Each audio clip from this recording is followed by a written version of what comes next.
Hello friends, welcome to our channel doctor A N classes. आज की video UP police practice set के तहत practice set number 15 बना रहे हैं। इससे पहले हम लोगों ने ऑलरेडी 14 वीडियो बना रखे हैं। अगर आपने हमारे पुराने वीडियो को नहीं देखे हैं तो हमारे पुराने वीडियो में जाइए। क्रमबद्ध तरीके से चैप्टर बाय चैप्टर हम लोग क्या कर रहे हैं, ऊपर की तरफ बढ़ते जा रहे हैं, तो जिससे कि आपकी तैयारी क्या होगी, दिन प्रतिदिन बढ़ती रहेगी। और जब आप एग्ज़ाम में बैठेंगे तो आप क्या करेंगे, मैक्सिमम से मैक्सिमम अंक क्या करेंगे, स्कोर करेंगे। अगर ये यूपी पुलिस प्रैक्टिस सेट बना रखे हैं तो आपके दिमाग में कभी नहीं आना चाहिए कि केवल यूपी पुलिस के हिसाब से बना रहे हैं। जिसमें भी जीके जीएस जिस एग्ज़ाम में आ रहे हैं उसके लिए क्या रहेगा, ये बेनिफिशियल रहेगा। It mean all one day exam के लिए, ऑल वनडे एग्ज़ाम के लिए बिल्कुल सही तरीके से सही गाइडलाइन के साथ तैयारी कराया जा रहा है। आप हमारे पुराने वीडियो को देखें, और यदि आप हमारे चैनल पर नए हैं तो हमारे चैनल को सब्सक्राइब करें, और हमारी वीडियो पसंद आ रही है तो हमारे वीडियो को लाइक करें, अपने फ्रेंड सर्कल में क्या करें, शेयर करें। अगर आपका कोई सवाल रह रहा है तो क्या करें, कमेंट सेक्शन में लिखें, कमेंट सेक्शन में लिखें, जिससे कि हम आपके सवाल को हल कर सकें। अगर हमारी कोई गलतियां मिले तो हम क्या करेंगे, उसमें सुधार भी करेंगे। तो चलिए देखते हैं पहला क्वेश्चन की तरफ। पहला क्वेश्चन दे रहा है कि आध्यात्मिक सत्य की खोज के लिए गठित तत्वबोधिनी सभा की स्थापना किसने किया था। तो ये किए थे देवेंद्रनाथ टैगोर ने। किसने किया था, देवेंद्रनाथ टैगोर ने किया था। देवेंद्रनाथ टैगोर ने कौन सी सभा की खोज की, तो ये किए थे तत्वबोधिनी सभा। कौन सी सभा, तत्वबोधिनी सभा। तत्वबोधिनी सभा का गठन कब हुआ था, तो इसकी गठन हो गया 1839 में। इसका गठन किया गया। कहाँ किया गया, तो ये कलकत्ता में किया गया। तत्वबोधिनी सभा का संगठन कहाँ किया गया, कलकत्ता में किया गया। किसके द्वारा किया गया, तो किए थे देवेंद्रनाथ टैगोर ने।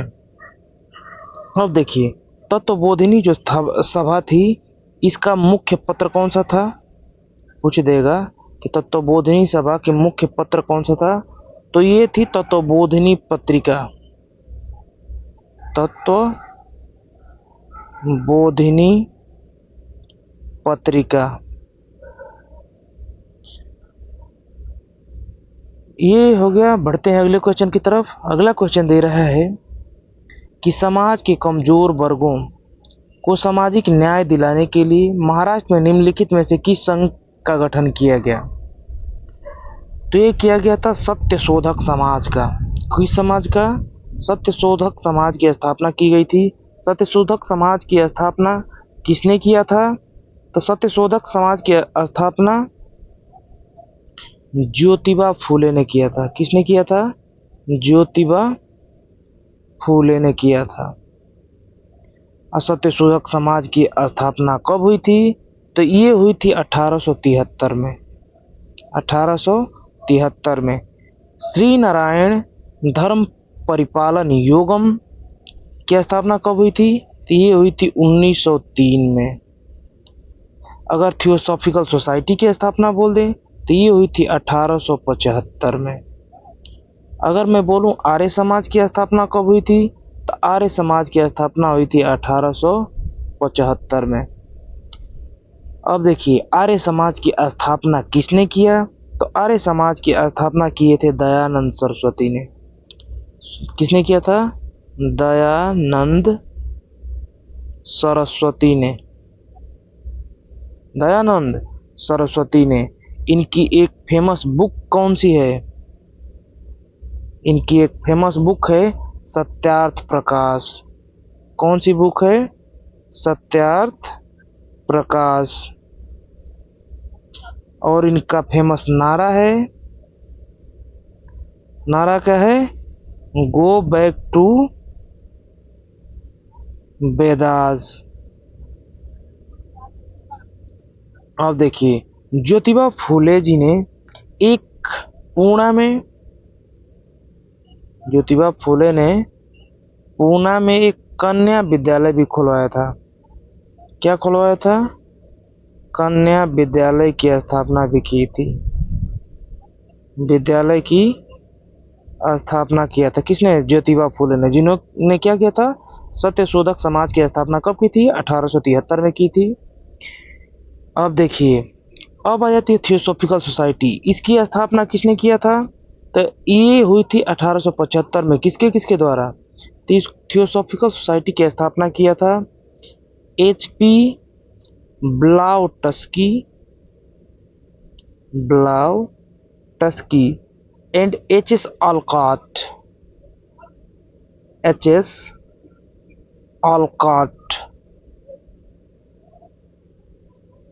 देखिए, एक क्वेश्चन में बहुत सारे क्वेश्चनों को बताया जा रहा है, तो आप इन्हें ध्यान से पढ़ें, नोट्स बनाएं और हमारे द्वारा दी गई जानकारी पसंद आ रही तो हमारे वीडियो को तुरंत क्या करें? धकाधक लाइक ठोकिए। बढ़ते हैं अगले क्वेश्चन की तरफ। Question number 3। स्वतंत्रता के पूर्व भारत में गरीबी रेखा पर चर्चा करने के लिए प्रथम व्यक्ति निम्नलिखित में से कौन थे? तो ये थे दादा भाई नौरोजी। कौन थे? दादा भाई नौरोजी। दादा भाई नौरोजी कब? 1667 में प्रति व्यक्ति आय निकाल दिए थे। प्रति व्यक्ति वार्षिक आय भारतीयों के 1667-68 में प्रति व्यक्ति वार्षिक आय कितना निकाला था?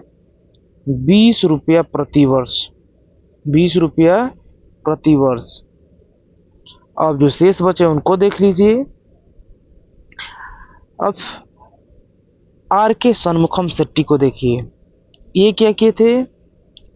1947 में प्रथम बजट पेश किए थे। प्रथम बजट पेश किए थे किसका? स्वतंत्र भारत का। स्वतंत्र भारत का प्रथम बजट पेश किए थे। डॉक्टर भीमराव अंबेडकर को आप जानते ही हैं, कौन है? इन्हें भारतीय संविधान का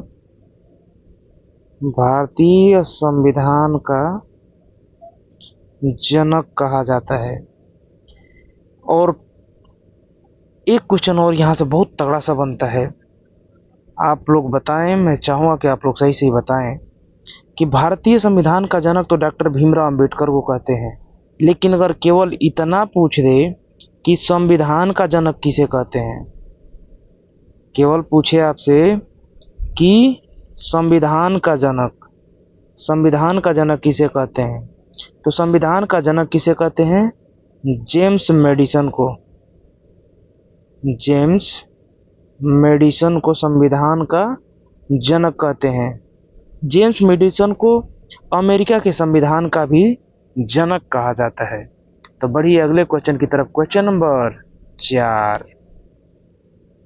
क्वेश्चन नंबर 4 दे रहा है कि 1866 में लंदन में ईस्ट इंडिया एसोसिएशन की स्थापना निम्नलिखित में से किसने की थी? तो देखते हैं इसका भी स्थापना किसने किया था। तो देखिए, इसका विकल्प नहीं मिल रहा है, तो इसका विकल्प डालिए दादा भाई नौरोजी। दादा भाई इसके भी नौरोजी हैं। इन्होंने 1866 में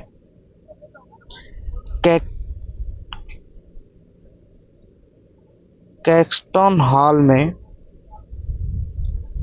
हॉल कहाँ है? तो ये है लंदन में। क्या किया था? ईस्ट इंडिया एसोसिएशन की क्या किए थे? स्थापना कर दिए थे। 1892 में ब्रिटिश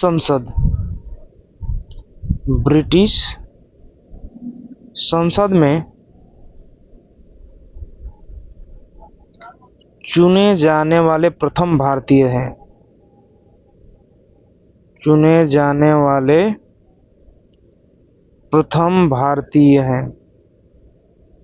भारतीय व्यक्ति। एक गांव में आप प्रधानी लड़के देखिए, आपका समझ में आ जाएगी क्या औकात है। और इन दादा भाई नौरोजी ने केवल भारत में नहीं, विदेश यानी लंदन में जाके इन्होंने क्या किया? ब्रिटिश संसद में अपना क्या स्थान बना दिए। समझो इनका क्या व्यक्तित्व रहा होगा। देखिए, अगर बोला जाता है कि भारतीय राष्ट्रीय संघ की स्थापना कब हुई? भारतीय राष्ट्रीय संघ की स्थापना 1884 में होती है और यही आगे बढ़ के एक साल बाद 1885 में इसी का नाम बदल जाता है इंडियन नेशनल कांग्रेस। और भारतीय राष्ट्रीय संघ का अगर बोला जाए कि इसकी पूर्ववर्ती शाखा कौन सी है, पूर्ववर्ती शाखा कौन सी है, तो इसे ईस्ट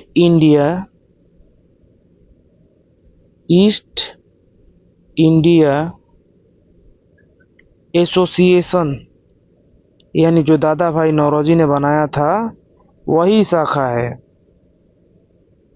आगे बढ़ के क्या बन गई? आगे बढ़ के भारतीय राष्ट्रीय संघ बनी और आगे बढ़ के इंडियन नेशनल कांग्रेस बन गई। तो बढ़िए अगले क्वेश्चन की तरफ। यही दादा भाई नौरोजी नीचे उतर के आ गए हैं, देखिए यहाँ पर। बढ़िए अगले क्वेश्चन की तरफ। क्वेश्चन नंबर 5, निम्नलिखित में से मुस्लिम किसानों ने एक शक्तिशाली जमींदार विरोधी आंदोलन खड़ा किया था, वह आंदोलन किस राज्य में किया गया था? तो मोपला विद्रोह आप सभी जानते हैं कि कहाँ हुआ था, तो ये संबंधित है केरल से। मोपला विद्रोह केरल से संबंधित है। मोपला विद्रोह हुआ कब था? देखिए, मोपला विद्रोह अगर बोला जाए कि कब हुआ था, तो ये हुआ था 1921 में। मोपला विद्रोह संबंधित कहाँ से है, तो ये केरल राज्य से है। कहाँ से है? केरल राज्य से है। मोपला विद्रोह का अगर नेता पूछा जाए तो अली मुस्लियार हैं। कौन है? अली मुस्लियार। ये कैसे नेता थे? तो ये खिलाफत नेता थे। खिलाफत नेता थे। और ये मोपला जो विद्रोह था ये किसके विरुद्ध था? तो ये जमींदारों के विरुद्ध तो था ही। जमींदारी जो प्रथा थी, जमींदारी प्रथा क्या था, या इसे बोल सकते हैं जमींदारों के विरुद्ध डायरेक्ट। किसको? जमींदारों के विरुद्ध। और किसके? अंग्रेजों के विरुद्ध। और ऊपर अभी देखेंगे मुस्लिम किसानों का था, तो ये हिंदू के विरुद्ध ऑटो में हो जाएगा, हिंदुओं के खिलाफ ये क्या था? आंदोलन था। और ये मोपला विद्रोह का समर्थन किसने किया था? ये सबसे खतरनाक हो जाता है कि समर्थन किसने किसने किया था। तो मोपला विद्रोह का समर्थन में अगर देखेंगे तो मोपला विद्रोह में समर्थन में सबसे पहले थे अबुल कलाम आजाद। अबुल कलाम आजाद। फिर कौन था? महात्मा गांधी जी थे। और कौन था? शौकत अली था। कौन था? शौकत अली। इसका क्या किए थे? समर्थन किए थे। आगे बढ़िए। क्वेश्चन नंबर 6, निम्नलिखित में से कौन 1876 में स्थापित इंडियन एसोसिएशन के स्थापकों में से एक थे? तो सबसे पहले इंडियन एसोसिएशन जो था, देखिए इंडियन एसोसिएशन लीग, एक था इंडियन, जो ये इंडियन एसोसिएशन लीग था, अभी ऊपर क्वेश्चन में बताया था इंडियन एसोसिएशन, ये आगे बढ़ के कब 1886 में क्या हो गया? कांग्रेस में विलीन हो गया। कांग्रेस में परिवर्तित हो गया। कांग्रेस में क्या हो गया? विलय हो गया। और एक था इंडियन लीग,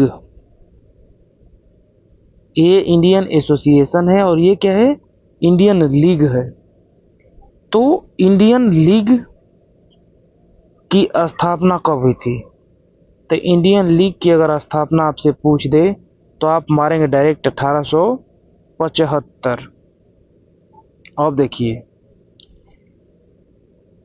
इंडियन जो एसोसिएशन था ये प्रथम राष्ट्रवादी संघ था। इंडियन एसोसिएशन जो था यहाँ से लेके ये है इंडियन एसोसिएशन, ये क्या था? प्रथम राष्ट्रवादी संघ था, फर्स्ट राष्ट्रवादी संघ था। ये हो गया इंडियन लीग। एक और ऐसा ही है इंडिया लीग। इंडिया लीग की स्थापना अगर पूछ दे तो ये हुआ था 1928 में। किसके द्वारा किया गया था? तो ये कृष्ण मेनन द्वारा किया गया था। कृष्ण मेनन ने इंडिया लीग का और इंडियन लीग की स्थापना 1875, इंडिया लीग की स्थापना 1928 में। एक और है इंडियन इंडिपेंडेंस लीग की स्थापना। इसकी स्थापना 1920 में की गई। किसके द्वारा? रास बिहारी बोस द्वारा, रास बिहारी बोस के द्वारा। अब देखिए, अब यहां तक तो हो गया था। इंडियन एसोसिएशन के स्थापकों में से कौन सा था? तो इसमें थे सुरेंद्र नाथ बनर्जी। कौन? सुरेंद्र नाथ बनर्जी। ये बढ़िए अगले क्वेश्चन की तरफ। अगला क्वेश्चन दे रहा है कि नगर पालिकाओं में सभी चुनावों के अधीक्षण, नियंत्रण और संचालन की जिम्मेदारी किसकी होती है? तो इसके लिए हमें जानना होगा सबसे पहले कि नगर पालिका का चुनाव कराता कौन है। नगर पालिका का चुनाव कराता कौन से है? तो ये राज्य निर्वाचन आयोग कराता है नगर पालिका का चुनाव। तो कुछ आर्टिकल होगा किसी के अनुसार तभी ना कराता होगा। तो एक आर्टिकल है 243 के और दूसरा आर्टिकल है 243 ZG। तो 243 जो के है इसमें क्या करता है? तो इसमें पंचायतों का चुनाव होता है, पंचायतों के चुनाव से संबंधित है। और ये किससे है? नगर पालिकाओं के चुनाव से है। 243 ZJ नगर पालिकाओं का चुनाव कराता है। अब भारत निर्वाचन आयोग क्या करता है? तो भारत निर्वाचन आयोग राष्ट्रपति का चुनाव कराएगा, राष्ट्रपति का कराएगा, उपराष्ट्रपति का कराएगा,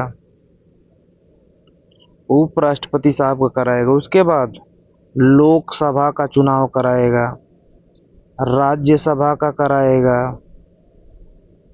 फिर क्या करेगा? विधानसभा का, विधान परिषद का क्या करेगा? चुनाव कराएगा। तो बढ़िए अगले क्वेश्चन की तरफ। Question number 8।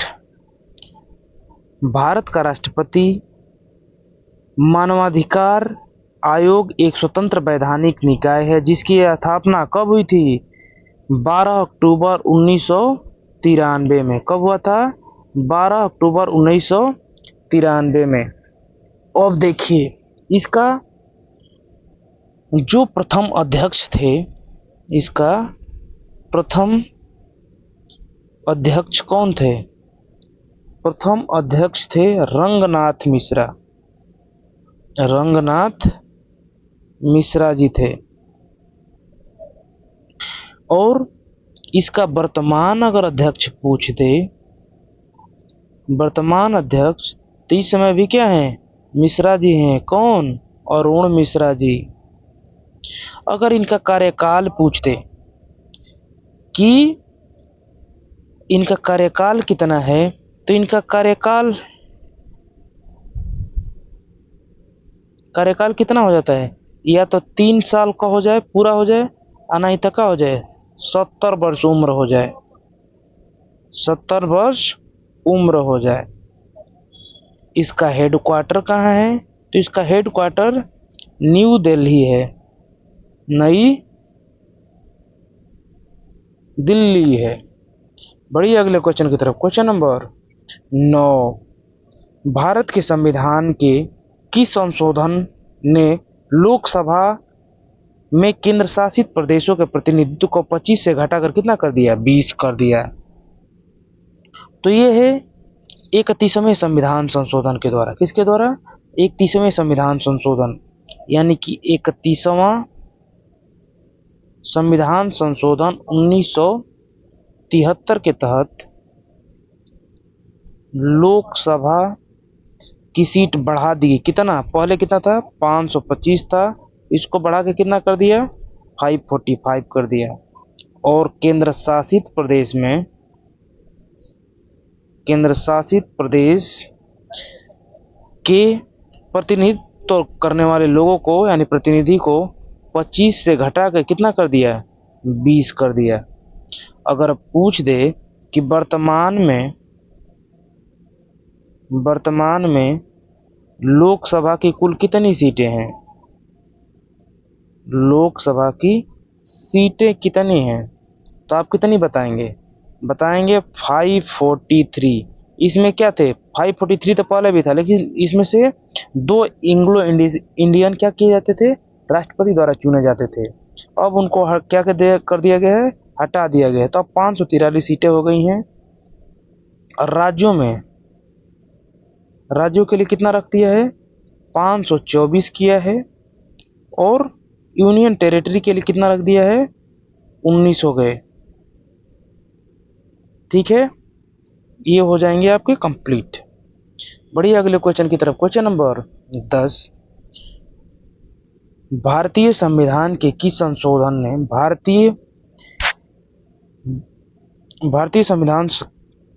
संविधान के किस संशोधन द्वारा प्रस्तावना में समाजवादी शब्द को क्या किया गया? जोड़ा गया।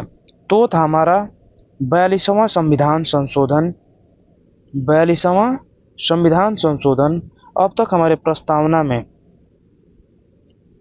प्रस्तावना में एक बार किया गया है, एक बार संशोधन किया जा चुका है।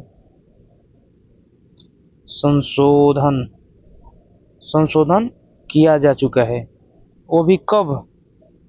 42वें संविधान संशोधन। कब? 1976 में। इसमें 3 शब्द जोड़े गए। कौन कौन से? तो समाजवादी,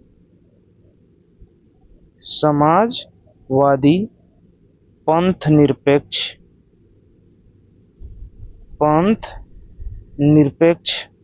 और क्या जोड़ा गया? अखंडता। ये दोनों क्या कहे गए? फर्स्ट पैरा में जोड़े गए। समाजवादी और पंथ निरपेक्ष ये पहले पैरा में है, और अखंडता किस में आता है? 6ठे पैरा में आता है। जो 42वां संविधान संशोधन किया गया, इसे हम लोग मिनी कॉन्स्टिट्यूशन या लघु संविधान कहते हैं। लघु संविधान कहते हैं। इसमें कुछ और छेड़ा गया? तो हाँ, किसमें छेड़ा गया? इसमें भाग 4 में छेड़ाछाड़ी किया गया। भाग 4 को में छेड़ाछाड़ी की गई। उसके बाद आर्टिकल 51A में भी छेड़ाछाड़ी किया गया। बढ़िए अगले क्वेश्चन की तरफ। कृषि में ऋण का समर्थन करने के लिए बैंक केसीसी जारी करता है। में केसीसी का फुल फॉर्म क्या है? तो केसीसी का फुल फॉर्म होता है किसान क्रेडिट कार्ड। के से किसान, सी से क्रेडिट, सी से कार्ड। तो ये आपका पहला विकल्प सही हो जाएगा। क्या हो जाएगा? किसान क्रेडिट कार्ड। अब ये केसीसी की जो योजना आई थी, सबसे पहले कब आई थी? तो यह योजना आई थी 1988 में। कब आई थी? 1988 बोल रहा हूँ, 1998 में। कितना हुआ? 1998 में। कब आई थी योजना? 1998 में। बढ़िए अगले क्वेश्चन की तरफ। क्वेश्चन नंबर 12, किसी अर्थव्यवस्था में मत्स्य पालन किसका हिस्सा होता है? तो मत्स्य पालन प्राथमिक क्षेत्र में आता है। प्राथमिक क्षेत्र में क्या क्या आते हैं? तो कृषि आ जाएगा, उसके बाद पशुपालन आएगा, पशुपालन आ जाएगा, मुर्गी पालन आ जाएगा, मुर्गी पालन, मत्स्य पालन सभी किस में आ जाएंगे? प्राथमिक में आते हैं। अगर द्वितीयक में बना दें तो द्वितीयक में होता है उद्योग, बना दिया, उद्योग आ जाएगा, विनिर्माण हो जाएगा, और तृतीय में आता है सेवा। तृतीय में क्या आता है? सेवा आ जाएगा, और क्या आएगा? शिक्षा आएगा, स्वास्थ्य आएगा, और क्या आएगा? परिवहन भी इसी में आते हैं। तो हमारा कौन सा विकल्प सही हो जाएगा? पहला विकल्प सही हो जाएगा। प्राथमिक क्षेत्र में क्या आता है? हमारा मत्स्य पालन आता है। बढ़िए अगले क्वेश्चन नंबर 13 की तरफ। क्वेश्चन नंबर 13 दे रहा है 90 डिग्री मध्याह्न कहाँ से नहीं गुजरता है? तो सबसे पहले हमें पता होना चाहिए कि 90 डिग्री मध्याह्न कहाँ से गुजरता है। तो भारत में 90 डिग्री मध्याह्न कहाँ कहाँ से गुजरता है? भारत में ते गुजरता है असम से, और एक और से गुजरता है कहाँ से? मेघालय से। 2 जिलों से गुजरता है। तो इसमें पूछ रहा है कहाँ से नहीं गुजरता है? तो मेघालय से तो गुजरता है, तो सिक्किम से गुजरता है, भूटान से गुजरता है, या बांग्लादेश से नहीं गुजरता है। तो एक तो हमारा मिल गया कि मेघालय से गुजरता ही गुजरता है। अब सिक्किम से गुजरता है कि नहीं गुजरता है, भूटान से नहीं, तो किससे पता चलेगा? तो साफ साफ ये पूछ रहा है। ये बहुत खतरनाक क्वेश्चन अगर बोले तो बन रहा है, क्योंकि 90 डिग्री मध्याह्न अगर भारत में पूछता तो सिक्किम मेघालय से तो गुजर गया, एक असम दिया नहीं, तो ये विकल्प सही हो, ये भूटान और बांग्लादेश की बात छोड़ता। लेकिन ये कई बार Uttar Pradesh police, even UP PCS में भी आ चुका है। ये भूटान और बांग्लादेश, भूटान और बांग्लादेश से क्या करती है? गुजरती है। केवल सिक्किम राज्य से होकर नहीं गुजरता है। तो कौन सा करेक्ट आंसर हो जाएगा? विकल्प संख्या 2 सही हो जाएगा हमारा। बढ़िए अगले क्वेश्चन की तरफ। Question number 14। विश्व के किस महाद्वीप में भारत, चीन, जापान स्थित है? तो सबसे पहले भारत को पकड़िए। भारत हमारा किस महाद्वीप में आता है? तो ये आता है हमारा एशिया महाद्वीप में। और एशिया महाद्वीप कहाँ है, कैसा है? सबसे बड़ा महाद्वीप है, सबसे बड़ा महाद्वीप है। और एशिया महाद्वीप हमारा पहला विकल्प दे रखा है। अगर इसमें कुछ और जाना चाहें तो एशिया महाद्वीप में हमारा सबसे बड़ा देश कौन सा है? सबसे बड़ा महाद्वीप में सबसे बड़ा देश भी स्थित है। क्षेत्रफल के आधार पर अगर देखोगे, क्षेत्रफल के आधार पर रूस आ जाता है। और सबसे बड़ा देश किसमें? अगर जनसंख्या के हिसाब से देखोगे तो वो भी यही है। कहाँ पर? भारत में। अगर भारत को पूछ दे कि अगर विश्व में भारत क्षेत्रफल के आधार पर कौन सा स्थान रखता है, तो वो रखता है 7वां। अब देखिए यहीं पर एक अफ्रीका महाद्वीप है, उसके बारे में भी थोड़ा सुन लो। अफ्रीका महाद्वीप को कौन सा महाद्वीप कहते हैं? तो इसे अंध महाद्वीप कहते हैं। कौन सा महाद्वीप? अंध महाद्वीप। अफ्रीका महाद्वीप एक मात्र महाद्वीप है जहां से कर्क रेखा, मकर रेखा तथा विषुवत रेखा, विषुवत रेखा को एक और नाम है, क्या बोलते हैं? भूमध्य रेखा बोलते हैं। यानी कि यह एकमात्र ऐसा क्या है? महाद्वीप है, अफ्रीका महाद्वीप, जहां से कर्क रेखा, मकर रेखा तथा विषुवत रेखा तीनों रेखाएं गुजरती हैं। बढ़िए अगले क्वेश्चन की तरफ। Question number 15। देखिए हमारे द्वारा दी गई जानकारी आपको पसंद आ रही है तो वीडियो को क्या करें? लाइक करें। Question number 15। निम्नलिखित में से कौन सा बांध भारत और बांग्लादेश की सीमा पर स्थित है? बांध या यहाँ पर कई बार कह देता है बैराज, बांध या बैराज। तो कौन सा बांध हो जाएगा? ये बांध हो जाएगा फरक्का। कौन सा बांध? फरक्का बांध। ये फरक्का बांध कहाँ कहाँ मिलता है? तो भारत के पश्चिम बंगाल और बांग्लादेश के मुर्शिदाबाद, मुर्शिदाबाद से होकर गुजरता है। दुर्गापुर बांध कहाँ है? तो ये दामोदर नदी पर है। किस नदी पर है? दामोदर नदी पर। और कहाँ पर? पश्चिम बंगाल में। पश्चिम बंगाल में। मसानजोर कहाँ है? तो ये झारखंड में पड़ता है। किस नदी पर? तो ये पड़ता है मयूराक्षी नदी पर। मयूराक्षी नदी पर। अब तिलैया बांध एक बच गया, तो तिलैया बांध को भी देख लो। तिलैया बांध किस नदी पर है?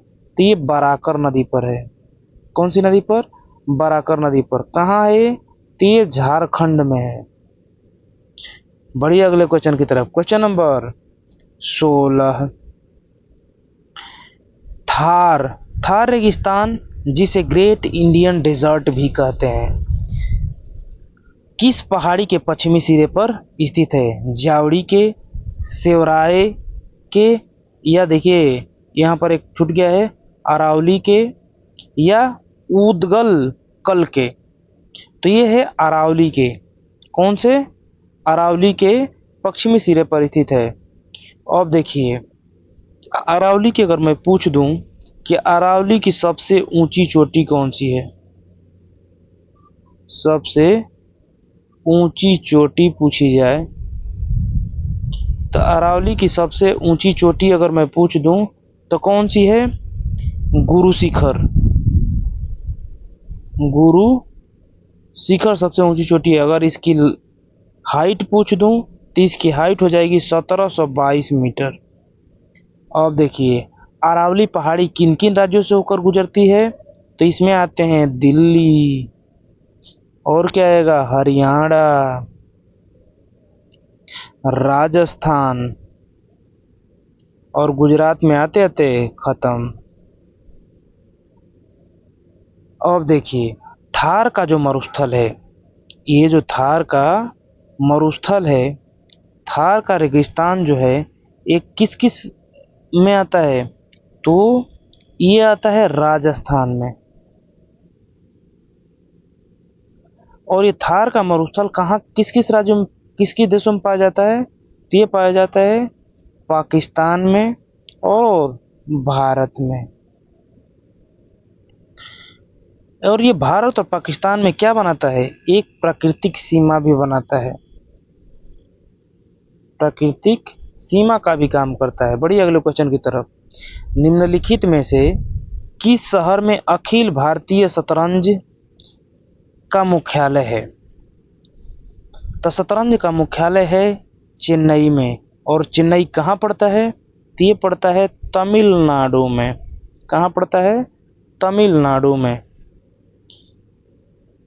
अखिल भारतीय शतरंज संघ की अगर पूछ देते कि स्थापना कब हुई थी, तो इसकी अगर मैं स्थापना बताऊं तो स्थापना होती है 1951 में। कब हुई? 1951 में। अगर पूछ दे कि प्रथम ग्रैंड मास्टर कौन है, प्रथम ग्रैंड मास्टर कौन बने, तो ये है विश्वनाथन आनंद। विश्वनाथन आनंद। अब फर्स्ट महिला ग्रैंड मास्टर पूछ दे, महिला पूछ दे, तो ये है एस विजय लक्ष्मी। एस विजय लक्ष्मी। बढ़िया, अगले क्वेश्चन की तरफ। Question number 18। रोवर्स कप किस खेल से संबंधित है? तो रोवर्स कप संबंधित है फुटबॉल से। किससे? फुटबॉल से। तो बैडमिंटन किससे? बैडमिंटन में भी होगा कोई कप, तो इसमें थॉमस कप है। बैडमिंटन में थॉमस कप। हॉकी में कौन सा कप? तो हॉकी में बेटन कप। हॉकी में बेटन कप। वैसे ही कोई टेनिस में होगा तो टेनिस में डेविस कप। देखिए, मैं सभी विकल्पों को पकड़ के पढ़िए। यहाँ पर 18 क्वेश्चन नहीं है, एक ही क्वेश्चन में 5-5, 7-7 यानी 90-100 क्वेश्चन आपका एक ही क्लास में क्या हो रहे हैं? खत्म हो रहे हैं। बढ़िए, अगले क्वेश्चन की तरफ। Question number 19। अंधेर नगरी चौपट राजा नामक नाटक निम्नलिखित में से किसके द्वारा लिखा गया है? तो अंधेर नगरी चौपट राजा किसकी है? भारतेंदु हरिश्चंद्र जी की है। किसका है? भारतेंदु हरिश्चंद्र जी की। इन्होंने एक और लिखा है, इनकी चर्चित कथा है भारत दुर्दशा। भारत दुर्दशा। सुमित्रा नंदन पंत को अगर पकड़ते हैं तो इनका है पल्लव ग्राम्या, और क्या है चिदम्बरम। अगर महावीर प्रसाद द्विवेदी का देखेंगे तो महावीर प्रसाद द्विवेदी ने लिखा है विनय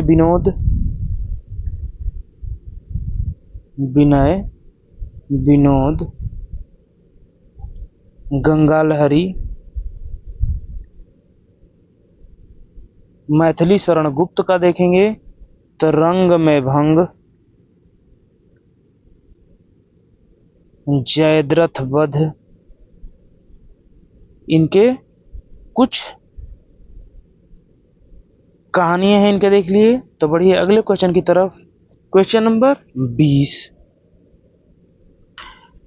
भारत में निम्नलिखित में से किस पड़ोसी देश में प्रसिद्ध कटास राज मंदिर परिषद में कई धर्म के मंदिरों के एक साथ स्थित हैं? तो ये पड़ता है पाकिस्तान में। कटास राज का मंदिर कहाँ है? कटास राज का मंदिर पाकिस्तान में। श्रीलंका में पूछ दे तो श्रीलंका में मंदिर है कौन सा? मुन्नेश्वर मंदिर। कौन सा? मुन्नेश्वर मंदिर। मुन्नेश्वर मंदिर। अगर पूछ दे अफगानिस्तान में, म्यांमार में, तो मैं कुछ मंदिरों का नाम बताता हूँ, तुरंत बताइए कहाँ है। जिसे पशुपतिनाथ अगर मंदिर दे दे, पशुपतिनाथ मंदिर अगर पूछ दे तो ये कहाँ है? ये नेपाल में है। अगर आपसे पूछ दे ढाकेश्वर मंदिर कहाँ है, ढाकेश्वर मंदिर कहाँ है, तो आप क्या बताएंगे? ढाकेश्वर मंदिर है बांग्लादेश में। कहाँ है? बांग्लादेश में है। तो इस तरह आज का हमारा 20 क्वेश्चन समाप्त होते हैं। और आप बताएंगे कि अफगानिस्तान में कौन सा मंदिर था जिसे बौद्ध की प्रतिमा थी, तो उसे किन लोगों ने तोड़ दिया, इसको कमेंट सेक्शन में अभी लिख के बताएंगे। और हमारे द्वारा दी गई जानकारी आपको पसंद आ रही है तो हमारे वीडियो को शेयर, लाइक और सब्सक्राइब करें। और अभी तक हमारे चैनल पर नए हैं और सब्सक्राइब नहीं किया तो हमारे चैनल को सब्सक्राइब करके बेल आइकन प्रेस कर दें, जिससे कि हमारे आने वाले वीडियो के नोटिफिकेशन सबसे पहले आपके यहाँ पहुँचे। तो हमारे वीडियो क्या करें? तुरंत लाइक करें। धन्यवाद। मिलते हैं किसी अगले वीडियो में। तब तक के लिए आप लोगों से अलविदा। धन्यवाद।